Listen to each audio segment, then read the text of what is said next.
देख रहे हैं बिग न्यूज। मैं हूं जूही और आइए सबसे पहले नजर डालते हैं आज के मुख्य समाचारों पर। शहर में मानवता हुई शर्मसार। जुगसलाई की 2 बच्चियों के साथ पिता के ही दोस्त ने किया यौन शोषण। बिष्टुपुर थाने में पोस्को एक्ट के तहत मामला हुआ दर्ज।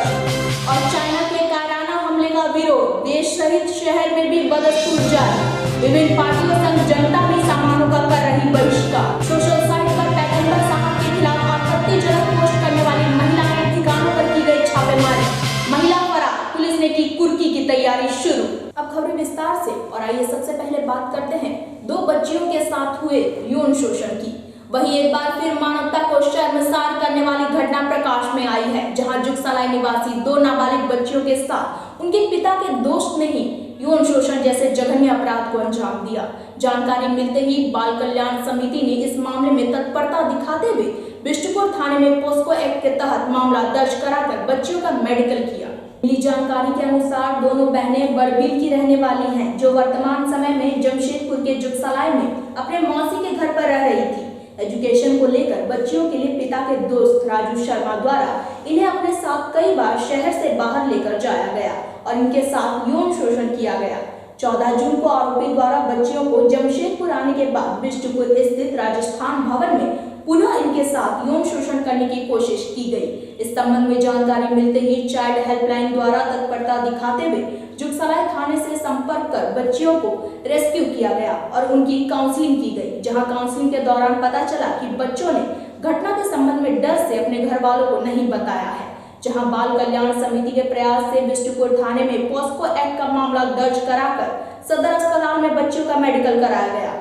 वहीं इस संबंध में जानकारी देते हुए बाल कल्याण समिति की चेयरपर्सन पुष्पा तिर्की ने बताया कि बाल कल्याण समिति द्वारा मामले को संज्ञान में लेकर बच्चियों का मेडिकल जांच कराया गया है।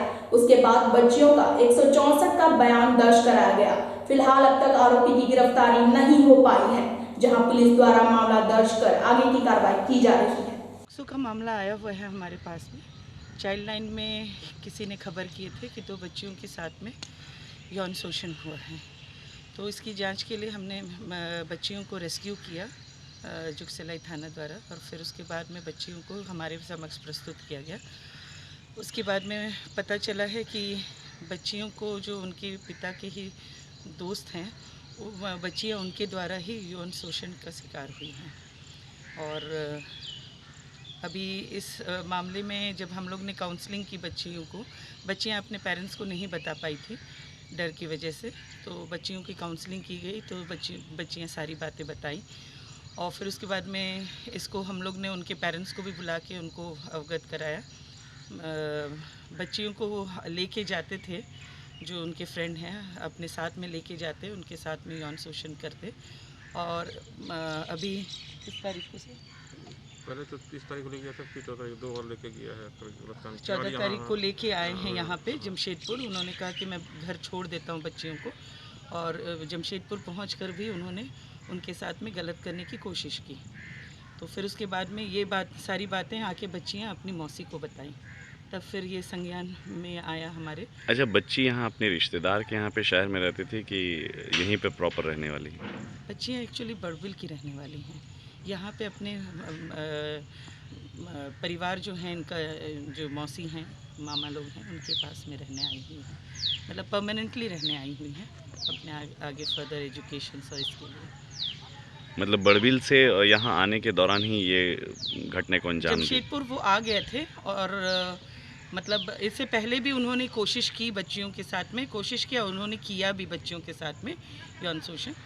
और फिर उसके बाद में जब यहाँ पे लाया गया बच्चियों को, उनके पिता को कहा कि मैं छोड़ दूंगा जमशेदपुर, और शाम को इनकी मौसी को बोला गया कि बच्चियाँ पहुँच चुकी हैं, मैं इनको आधे घंटे में आप आके ले जाओ। तो मौसी देखी कि अभी तक नहीं आए बच्चे, तो फिर उसके बाद में पता चला कि वो राजस्थान भवन जो है वहाँ पे फ्रेश होने के लिए ये उतरे थे वहाँ पे। तब बच्चियाँ बताई कि ये उस वक्त हम लोगों के साथ में मॉलेस्ट्रेट करने की कोशिश किया हम लोगों को, और हम लोग नहीं गए इनके साथ में, तो धमकी उनकी दिया गया उनको। तब इसी डर से बच्चियाँ घर में बताने में असमर्थ थी। आगे कुछ आपके द्वारा क्या कुछ पहल किया जाएगा इस पर कार्रवाई को लेकर? अभी तो हम लोग ने FIR का निर्देश दे दिया गया है बाल कल्याण समिति के द्वारा, और अभी देखिए जांच हो रही है, जो भी जांच होती है मेडिकल और 164 का बयान के लिए बच्चियों को आज लेके गया है। मैम किसी की गिरफ्तारी हुई अब तक इस मामले में? अभी गिरफ्तारी तो हुई नहीं है, राकेश शर्मा के नाम पे आ रही है ये करके, राजेश शर्मा। तो अभी तक गिरफ्तारी हुई है या नहीं हुई है ये तो जांच का विषय है, वो पुलिस प्रशासन द्वारा की जाएगी। वहीं यौन शोषण मामले में अब बाल कल्याण समिति ने बिष्टुपुर थाना प्रभारी के खिलाफ पॉस्को एक्ट के मामले के उल्लंघन की शिकायत जिले के एसएसपी से की गई है। बता दें, बयान दर्ज को लेकर कई घंटों तक बच्चियों को थाने में बैठा कर रखा गया, जिस पर CWUC ने नाराजगी जाहिर की है। जुगसलाई निवासी 2 नाबालिग बहनों के साथ यौन शोषण के मामले की जानकारी मिलते ही CWUC हरकत में आई और मामले को गंभीरता से लेते हुए नाबालिग बच्चियों को रेस्क्यू किया। जहां FIR दर्ज करने के दौरान CWUC के पदाधिकारियों ने देखा कि बिष्टुपुर थाने में बयान दर्ज को लेकर कई घंटों तक बच्चियों को थाने में बैठा कर रखा गया। इतना ही नहीं, दूसरे दिन जब मेडिकल के लिए बच्चियों को सदर अस्पताल लाया गया, उसमें भी मेडिकल नहीं होने पर काफी कुछ परेशानियों का सामना करना पड़ा। इस संबंध में जानकारी देते हुए CWUC के मेंबर आलोक भास्कर ने बताया कि ऐसे संवेदनशील मामले में इस तरह की लापरवाही साफ तौर पर JJA और पॉस्को एक्ट के उल्लंघन को दर्शाता है। बिष्टुपुर थाने की बाल कल्याण समिति के समक्ष आई है और आगे क्या कुछ कार्रवाई बाल कल्याण समिति के द्वारा किया जाएगा? ऐसा है कि बिष्टुपुर थाना के द्वारा तो बच्ची का जब बयान दर्ज किया जा रहा था, जब हम लोग FIR करने शाम को 4 बजे आए थे और हम लोग देखे कि रात 10 बजे तक बच्ची को थाना में रखा गया है, क्योंकि रात में आप देर रात तक बच्ची को नहीं रख सकते थाना में, क्योंकि अगर रखते हैं तो ये JJ एक्ट का उल्लंघन है और पॉक्सो एक्ट का उल्लंघन है। और इस पर हम लोगों ने गहरी चिंता व्यक्त की है कि बच्ची का मामला है, 2 बच्चियों के साथ में गलत काम हुआ है, आप इसको देर रात तक थाना में नहीं बैठा सकते हैं। और दूसरी बात, जब दूसरे दिन के लिए मेडिकल के लिए लाया गया सदर हॉस्पिटल में, और जब मेडिकल के लाया गया तो बच्ची का मेडिकल हुआ नहीं। ये बात को पहले जानकारी चाहिए था पुलिस को कि डॉक्टर मिलेंगे कि नहीं मिलेंगे। अननेसेसरी बच्ची को हरास किया गया है और अच्छी बात नहीं है। तो इसके लिए जो लापरवाही बरती गई है, इसके लिए हम लोग जो है माननीय SSP को हम लोग पत्र दे रहे हैं कि जो लापरवाही हुई है इसके खिलाफ में जो है अब जल्द से जल्द हमको स्पष्टीकरण दे क्यों लापरवाही हुई है। क्या लगता है कि थाना प्रभारी की लापरवाही है? JJ एक्ट के अनुसार में लापरवाही लग रहा है कि लापरवाही है। अगर SSP के द्वारा कुछ समुचित कार्रवाई नहीं की गई तो फिर आगे आप लोग क्या? हम लोग आगे जाएंगे, हम लोग आयोग में जाएंगे, DGP के जा सकते हैं, IG के जा सकते हैं। हम लोग चाहते हैं कि जो है ये सारे मामले में बहुत संवेदनशील मामला है, इस मामले में जो एक्ट है उसके अनुसार में थाना प्रभारी को काम करना चाहिए था। तो कहीं ना कहीं थाना प्रभारी की लापरवाही पूरी तरह लापरवाही नजर आ रही है। आपका शुभ नाम? आलोक भास्कर, CWC मेंबर। जमशेदपुर के परसुडी निवासी पुतुल सिंह के परसुडी समेत विभिन्न थाना क्षेत्रों में स्थित ठिकानों पर छापेमारी की गई। इस दौरान विधि व्यवस्था DSP आलोक रंजन स्वयं मौजूद थे। कुछ दिनों पूर्व परसुडी निवासी महिला पुतुल सिंह के द्वारा सोशल साइट पे आपत्तिजनक पोस्ट किया गया था, जिस पर मुस्लिम समाज के लोगों ने अपनी आपत्ति दर्ज कराकर पुतुल सिंह के खिलाफ प्राथमिकी दर्ज कराई थी, जहां कार्रवाई करते हुए परसुडी पुलिस द्वारा पुतुल सिंह का वारंट भी निर्गत किया गया। बावजूद इसके वह पुलिस की गिरफ्त में नहीं आए। वहीं विधि व्यवस्था DSP आलोक रंजन के नेतृत्व में पुतुल सिंह के परसुडी समेत विभिन्न थाना क्षेत्र स्थित ठिकानों में छापेमारी की गई। इस दौरान परसुडी बागबेड़ा थाना प्रभारी समेत महिला व पुरुष जवान मौजूद थे। इस संबंध में जानकारी देते हुए विधि व्यवस्था DSP आलोक रंजन ने बताया कि फरार महिला अभियुक्त पुतुल सिंह की गिरफ्तारी के लिए छापेमारी की जा रही है। उन्होंने बताया, पैगंबर साहब के बारे में सोशल साइट पर पुतुल सिंह के द्वारा आपत्तिजनक पोस्ट की गई थी, जिस पर कार्रवाई करते हुए छापेमारी अभियान चलाया गया है। हालांकि इस छापेमारी में पुलिस को निराशा ही हाथ लगी, जहां परसुडी पुलिस द्वारा कुर्की की तैयारी की जा रही है। विवादित पोस्ट शेयर किया गया था, एक तो पुतुल सिंह करके एक महिला है, उनके द्वारा जो पैगंबर साहब के मतलब उनके बारे में विवादित पोस्ट किया गया था, तो उस केस में उनको नामजद आरोपी बनाया गया था। इश्तिहार आदि का हम लोगों ने वारंट निकाल के इश्तिहार आदि का हम लोगों ने तामीला कर दिया। उसके बावजूद भी फरार चल रही हैं, तो अभी हम लोगों के जहाँ जहाँ उनका घर है और जहाँ पे उनके संभावना हो सकता है उन जगहों पे जाकर अभी हम छापामारी कर रहे हैं हम लोग। और कितने दिनों से फरार है वो? ये तकरीबन अभी 20-25 दिन हो गया है। और कहाँ कहाँ उनके ठिकानों पर छापामारी और की? भी अभी तो वो चीज़ तो नहीं बताया जा सकता है, पर हम लोग को जहाँ पे भी है संदेह वहाँ हम लोग जा करके अभी छापामारी कर रहे हैं। वहीं इन दिनों चाइना के कायराना हमले का विरोध बदस्तूर जारी है, जहां देश की जनता अपने अपने तरीके से चाइनीज सामानों का बहिष्कार करते नजर आ रही है। भारत माता की जय, मातरम मातरम मातरम, शहीद अमर रहे, भारत माता की जय, वंदे मातरम, वंदे मातरम, वंदे मातरम। चीनी सामान का बहिष्कार करो, भारत स्वदेशी अपनाओ, भारत स्वदेशी अपनाओ। रामनगर युवा शक्ति के तरफ से सैकड़ों युवा आज हम लोगों ने चीन का बहिष्कार किया, सामान का बहिष्कार किया। चीन से जो भी सामान आएगा इंडिया में, हम लोगों ने निर्णय लिया है कि एक भी सामान का हम लोग उसका उपयोग नहीं करेंगे, ना ही लेंगे। लोगों से भी अपील किया है कि चीन का सामान का विरोध करें और उसको उपयोग ना करें। विरोध प्रदर्शन में आज क्या किया रामनगर में? विरोध प्रदर्शन में सैकड़ों लोग आए हुए थे। हम लोगों ने आज चाइना के राष्ट्रपति जिनपिंग जी का आज हम लोगों ने पुतला दहन किया है और पूरा विरोध भी प्रकट किया है उनके प्रति। और चाइना सामान का जितना भी है सबका विरोध किए हैं हम लोगों ने। और जो देश के लिए शहीद हुए जवान, उनके लिए आज हम लोगों ने 2 मिनट के लिए एक मौन रखे थे और मौन हम लोगों ने 2 मिनट के लिए और उनके परिवार के लिए हम लोगों ने आज संवेदना प्रकट की। शुभ नाम क्या हुआ? मेरा शुभ नाम प्रेम हुआ। भारतीय जन मोर्चा सीताराम डेरा मंडल की ओर से चीनी राष्ट्रपति शी जिनपिंग का पुतला दहन किया गया। साथ ही कुछ छल से मारे गए अमर शहीद जवानों को श्रद्धांजलि अर्पित की गई, जिसकी अध्यक्षता सीताराम डेरा मंडल संयोजक मनोज सिंह उज्जैन ने किया। चाइना से व्यापार बंद करना होगा।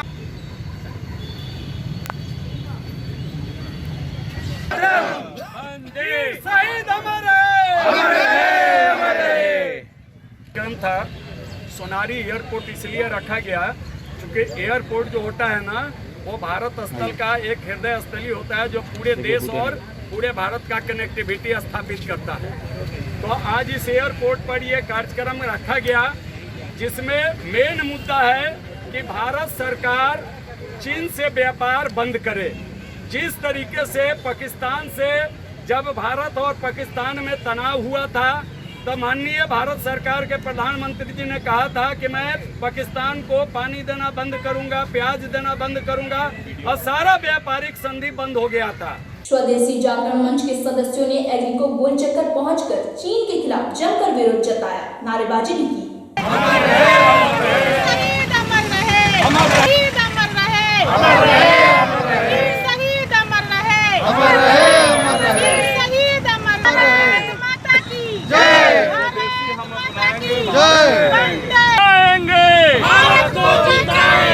स्वदेशी हम अपनाएंगे,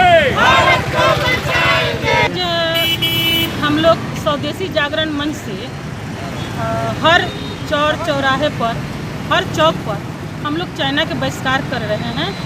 जो चाइना हमारे देश के सैनिकों को पीठ पीछे मारा है धोखा से, उसको निंदा करते हुए हम लोग चाइना का बहिष्कार करते हैं।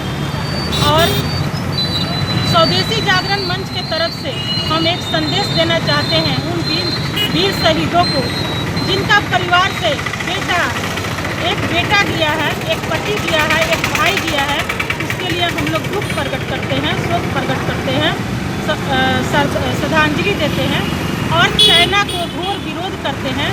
और चाइना भारत माता से पंगा लिया है। भारत माता, हमारे जो भारत है ये कमज़ोर नहीं है, पहले वाला भारत नहीं है कि हमारे भारत में वो जो मन चाहे वो करेगा। आज भारत, हमारे भारत के सैनिक अब मन बना चुके हैं कि उनके घर में घुस के, उनके बॉर्डर में घुस के उनका औकात को दिखाना है और उनका औकात को तक पहुंचाना है, यही संकल्प लिया है। जमशेदपुर के बिरसा नगर में भारतीय जन मोर्चा पार्टी के के वरिष्ठ नेताओं और कार्यकर्ता के द्वारा चीन के राष्ट्रपति का पुतला दहन कर विरोध जताया गया। आज हम लोग भारतीय जन मोर्चा बिशन मंडल की ओर से श्री अमूल्य कर्मकारी के नेतृत्व में हमने राष्ट्रपति चाइना का पुतला दहन किया है और हमारे जो 20 जवान शहीद हुए उनके खिलाफ जो षड्यंत्र रचा गया था उसमें सारे देशवासियों में आक्रोश है और एक गुस्सा बना हुआ है, जो कि आज हम लोग उसका पुतला दहन करके ये इनको सूचित करना चाहते हैं कि चाइना अपना इस तरह का बितुका कामकाज बंद कर दे और हम लोग चाइना का प्रोडक्ट जितना भी है उसका बहिष्कार कर रहे हैं ताकि चाइना अपने औकात में आ जाए और चाइना को पता चले कि भारत से अगर कुछ भी वो करता है तो उसका मुंह तोड़ उसको जवाब दिया जाएगा। असदुद्दीन ओवैसी का पार्टी AIMIM ने पूर्वी लद्दाख के गलावन घाटी में शहीद हुए गणेश हांसदा के परिजन को कल 51,000 रुपयों का आर्थिक मदद देगी। हमारी पार्टी ऑल इंडिया मजलिस इत्तेहादुल मुस्लिमीन हमारे राष्ट्रीय अध्यक्ष बैरिस्टर असदुद्दीन ओवैसी के आदेश अनुसार बहरागोड़ा के हमारे शहीद गणेश हांसदा जो पिछले दिनों चीन युद्ध में शहीद हो गए, हमारी पार्टी ने ये तय किया है कि एक सहायता राशि छोटी सी 51,000 रुपये की हमारी पार्टी देगी।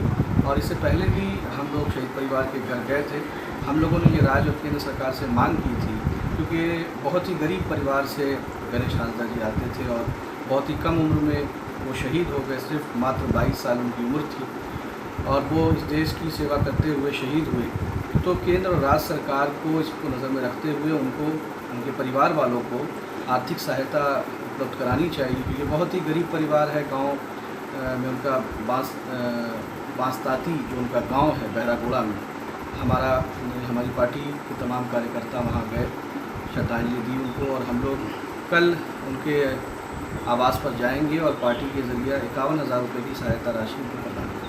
जमशेदपुर के बागबेड़ा रोड नंबर 4 स्थित माई दरबार में पंचमुखी हनुमान के 3 दिवसीय प्राण प्रतिष्ठा समारोह का आयोजन किया गया, जहां इस समारोह के पहले दिन मंदिर कमेटी द्वारा कलश यात्रा निकाली गई। बाजे गाजे के साथ 151 महिलाओं ने इस कलश यात्रा में भाग लिया और बागबेड़ा क्षेत्र से होते हुए सारी महिला श्रद्धालु बागबेड़ा बड़ौदा घाट होते हुए मंदिर प्रांगण पहुंची।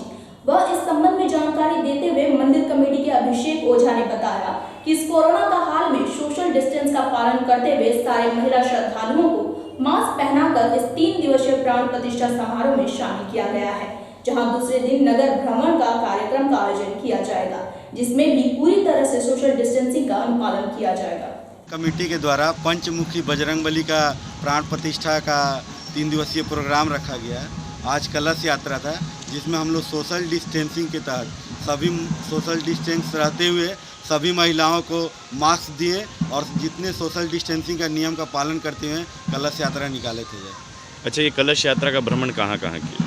कलश यात्रा का भ्रमण Bagbera colony road number 1 Ramnagar से बड़ौदा घाट नदी से लेके जल और फिर रामनगर के लिए जा रहे हैं। कितने महिला श्रद्धालु कलश यात्रा में? 151 महिलाएं श्रद्धालु शामिल हुई हैं। ये 3 दिनों तक कार्यक्रम चलेगा? हाँ, 3 दिवसीय प्रोग्राम चलेगा। आपका शुभ नाम? अभिषेक ओझा, माई दरबार सेवा सर। चलते चलते एक बार फिर नजर डालते हैं आज के मुख्य समाचारों पर। शहर में मानवता हुई शर्मसार, जुगसलाई की 2 बच्चियों के साथ पिता के ही दोस्त ने किया यौन शोषण। बिष्टुपुर थाने में पोस्को एक्ट के तहत मामला हुआ दर्ज। और चाइना के कायराना हमले का विरोध, देश सहित शहर में भी बदस्तूर जारी। विभिन्न पार्टियों संग जनता भी सामानों का कर रही बहिष्कार। सोशल साइट पर पैगंबर साहब के खिलाफ आपत्तिजनक पोस्ट करने वाली महिला के ठिकानों पर की गई छापेमारी। महिला फरार, पुलिस ने की कुर्की की तैयारी शुरू। अब तक के लिए बस इतना ही। बिग न्यूज की पूरी टीम को दीजिए इजाजत। नमस्कार।